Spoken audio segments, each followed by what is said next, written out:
New York Giants on the road against the New Orleans Saints. This one has bounced around a little bit too. Now we're at 5.5. The Saints are 5.5 point home favorites total in this one. We'll get to in a minute here. Lost my board, but it's interesting here that Tommy DeVito, Adam, for your Giants gets some national TV love. I think his agent got more love than the New Orleans Saints did, than the actual Giants did. His agent is like out of Goodfellas, but I don't. I don't. I'm curious what you think of this one, because the Saints are never a team for me that I want to back as this big of a favorite. They are just frustrating as hell with Derek Carr. Then again, this kind of feels like a buy high for the Giants too. I'm not sure this would have been south of a touchdown a couple of weeks ago with Tommy DeVito. This is such a hard game to handicap.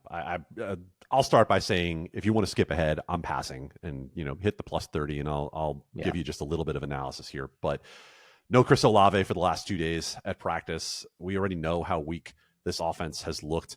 Taysom Hill has been limited. Rashid Shaheed has been limited. Ryan Ramczyk has been limited. They are not a healthy team on the offensive side of the ball.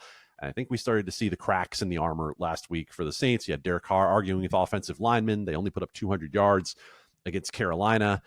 The Giants have played reasonably on the defensive side of the ball this year.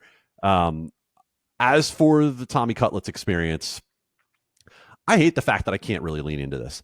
I grew up with all of the chicken cutlets as a kid in New York. Like, my mom made chicken cutlets all the time. I still love to go to Rocky's Deli in Millwood, New York, and get the chicken cutlet sub. I make the chicken cutlets myself. I have a very nice batter and breading that I know how to do from my mom.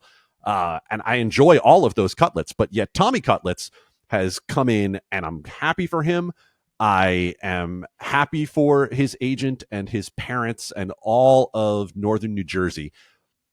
But this man has screwed up their chances to get a generational quarterback prospect. They are no longer anywhere in the discussion for the top 2 picks. They are probably going to pick somewhere around 9 or 10, and they're probably going to continue to be in some level of purgatory when Daniel Jones gets back. So I wish I could have more fun with it than I am.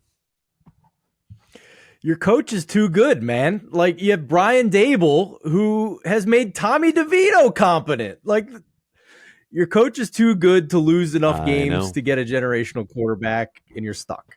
Like, I don't know what else to say. And now that's kind of why I'm still tempted to take a bad number here with the Giants, because I get Brian Dable, who apparently does not care about the draft, against this joke of a coaching staff and a joke of a quarterback. I just can't do it. I'll wait till live markets. Maybe I can get over a touchdown here in live betting, and at that point, I might be interested in the New York Giants.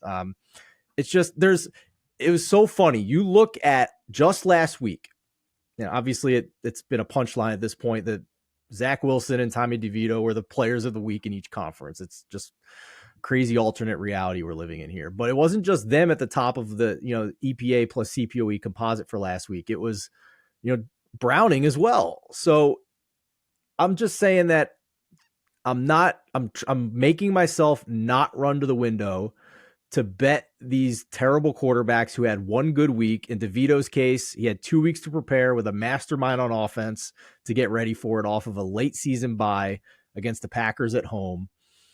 And now this is a tough spot. So let's not forget that DeVito, before that primetime performance, was at or near the bottom in basically every advanced metric since he took over as the starting quarterback of the Giants. So I can't take 6 here for New York, and we'll move on.